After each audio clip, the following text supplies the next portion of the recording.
Bienvenidos, fans of the hottest entertainment on the planet. Jaimé En Fuego here, my continued coverage of the Fantasia International Film Festival 2026, the 30th incarnation of one of the most respected genre festivals on the planet. But that's the thing.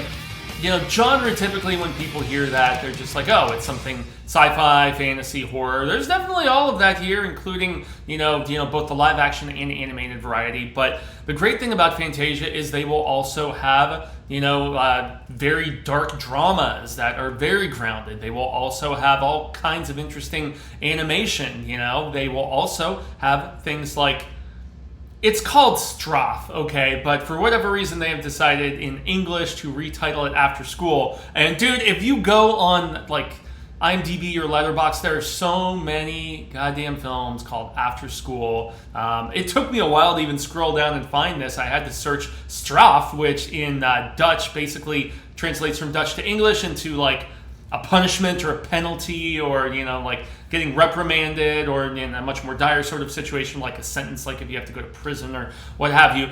That title makes significantly more sense based on what transpires in this film. And I love this one, man. This is definitely joined the ranks of the best that I've seen throughout the festival. And once again, in English they're calling it After School, but I'm going to just call it Straf. And so the interesting thing about Straf, and it is not playing anymore. It had its two screenings earlier in the festival, and unfortunately I didn't get around to requesting a screener with, almost 24 movies that I've watched at this point until the back end. And boy, am I sad that I didn't get on it a little bit sooner so I could properly, give this film its due. It is funny as all hell. I love the fact that it is relatively politically incorrect in anything from drug use to harm against children at a school by teachers. I mean, this film is degaff in the best, most amusing possible way, man. And so you have this music teacher named Edwin. His daughter is at the high school that he teaches at. Unfortunately, he's raising his daughter solo because his wife decided to run off to, I think it was Limburg that they said. And so this is in the Netherlands. And so the entire film is in Dutch, so just FYI. But it is a co-production between Belgium and between the Netherlands. But so he's kind of a worm. Edwin is a bit of a pushover, and it shows based on the way that all of the students treat him. They call him Butthole. They're constantly just trying to intimidate him, play pranks on him, like putting sausages in his desk and just all this different shit, man. No respect of any kind. However, there is a guy that he's kind of acquaintances with, but you can tell that their friendship blossoms over the course of this film based on the silliness that happens because, you have, I believe Peter is the name of the gym teacher that kind of takes Edwin under his wing, and he's like, yo, you gotta stand up to these kids, you can't, they're all bunnies, and you gotta really scare them into respecting you. And so early in the film, he comes over to Edwin's house and he brings beers, and he brings his intern, who's a very funny character, who's a big time stoner. As you find out at the end of the film, without spoiling anything, because I'm not here to do that, he's also he has a low-key sort of big-time sports skill. So I guess his, being an intern for a gym teacher at a high school, you would hope he has an affinity or a skill. It's something, that's why he's there. But it's not necessarily the sort of sport you would think, and it was a very funny revelation at the end of the movie. But so Peter is essentially he's like, hey, Edwin, have some beers, and, let's basically, I'm going to coach you into how to stand up to these kids because there's a new kid at the school, man. He is ironically enough the nephew of the principal, and Edwin is in the process of trying to prove himself to the principal that he can do more than just be the music teacher. He wants to be the deputy principal, the VP essentially is what we would probably call it here in the States. And so the principal is like, hell no, the kids don't respect you, and they film you and troll you on the internet all the damn time, on socials and whatnot. And so for that reason, I don't want my deputy principal to be somebody that makes my school look like shit, because, he brings out the worst in these kids as far as just showing, we don't keep our kids in line and whatever. And so her nephew shows up, and he is literally, he's like Damien status. He is the most evil little shit that you can think of. It's very funny when you find out the reasoning behind him being there. They're like, yes, his dad headed to a Mexican prison. And you're just like, what? But yeah, as far as wrongdoing and just, being a little bastard in training, yes, this kid, he's pretty awful. And he's specifically awful to our lead, to Edwin. And so after getting coached into just theoretically, just like, punching and let the aggression out. You see it in the trailer, so I'm not spoiling anything. This kid walks up Edwin's bike, and in a completely out of character thing, as the kid is egging him on and, just like being that rat little shit that I said, just clocks the kid. And it, like, I almost spit up my drink. I was laughing so hard when I saw this in the trailer. And so you think things are okay. The kid is gonna, like, he scared the kid into submission, which is what Peter, the gym teacher, is saying. Yeah, that kid's not gonna mess with you again. Oh, no. And this turns into, as they say throughout a couple times in the film, fighting fire with fire, to quote Metallica, even though I prefer Megadeth. But, so it turns into a ever-escalating back and forth between the two. The kid puts them through hell, man. I mean, he has the dirt of, the teacher, Edwin, punching him out, but then he gets even more dirt on these teachers throughout.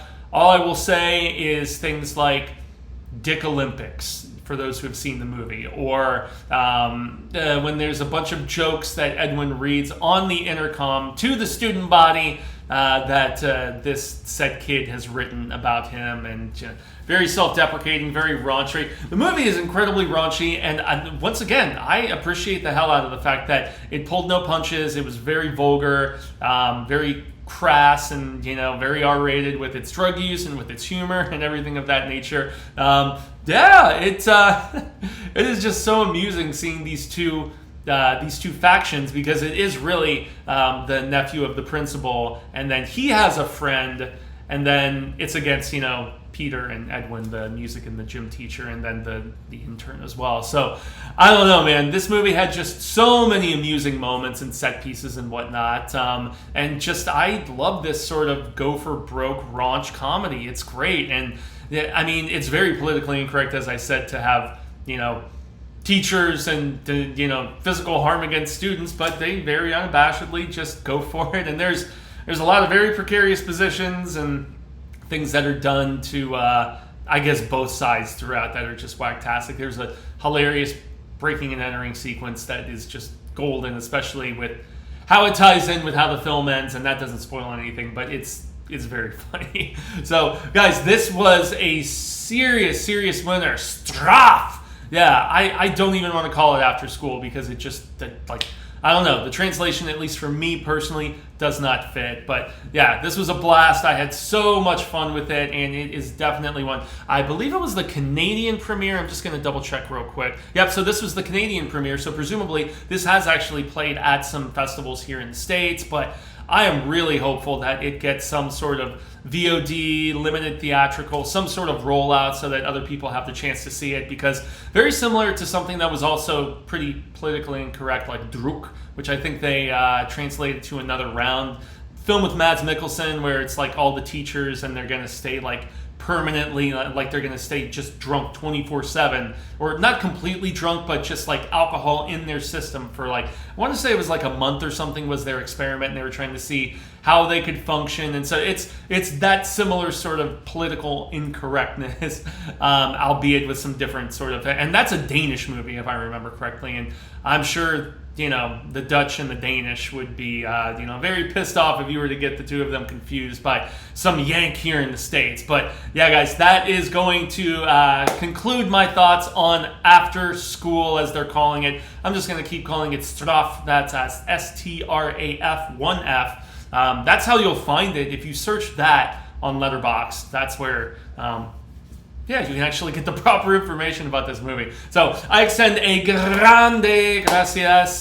Just to keep in mind, Fantasia is running now, as of this recording, through Sunday, August 2nd. I've already reviewed well over a dozen movies. I want to say this is probably going to be day 15 or 16, because I'm trying to stockpile a few of them, because I've been doing one a day, but I'm already, as far as the amount of screenings that I've amassed, I'm starting to fall behind where I even have more than I can fit into the entire 18 days of the festival. So I want to cover everything that I watch here because, you know, they've been kind enough to give me the virtual press opportunity here in the deadly desert of Arizona, as opposed to, you know, being able to be up there in person in the Great White North of Montreal, Quebec, Canada, and help them celebrate 30 years proper. But who knows? Maybe next year I can make my way up there. I haven't been to Canada since I was a very young child when I was back east visiting my mama's sister. So who knows, perhaps next year. But that's going to do it. I extend the grande gracias. I have been Jaimé En Fuego. You can find me on all social media sectors. The Twitter, X, Insta, the fake book, TikTok. But I'm very new to that silly platform, and it's primarily just short, real reviews of things that are playing in North American theaters right now. So, I mean, just this past week, you have to do Nolan's The Odyssey. I actually did the newest from Nicholas Winding Refn, Her Private Hell, which kicked off Fantasia. It was the opening night film, and so I also have a short review of that on there. But, yeah, guys, I mean, the main focus for these, nearly 2 weeks that I've been covering this now has been just giving the credit where it is due to just the incredible myriad and variety and just the amazing programming that Fantasia puts together on the yearly. It just never ceases to impress me, just the lineup that they get assembled for just about any sort of movie taste. I mean, this in After School was so drastically different than something like Dance Freak that I loved, or, Break Free, or You Are the Film. I mean, I could just gush on and on. Tunnel Sun in the Dark. I mean, I've seen hard-hitting dramas. I have seen great horror. I've seen, stuff like Sicko from Kazakhstan. That was incredible. I mean, serious props to Fantasia, Ted, Angie, everybody there. It's been a blast covering this once again. So, in any event, I'm through gushing about After School, aka Straf. But, yep, that's going to do it, y'all. And until the Reel of Ka comes around once more, hasta luego, sin amigos. Say thank you. I am hopeful that we have been well met. We share more of this cinema palabra sooner rather than later. And until the next Fantasia review mañana, adios.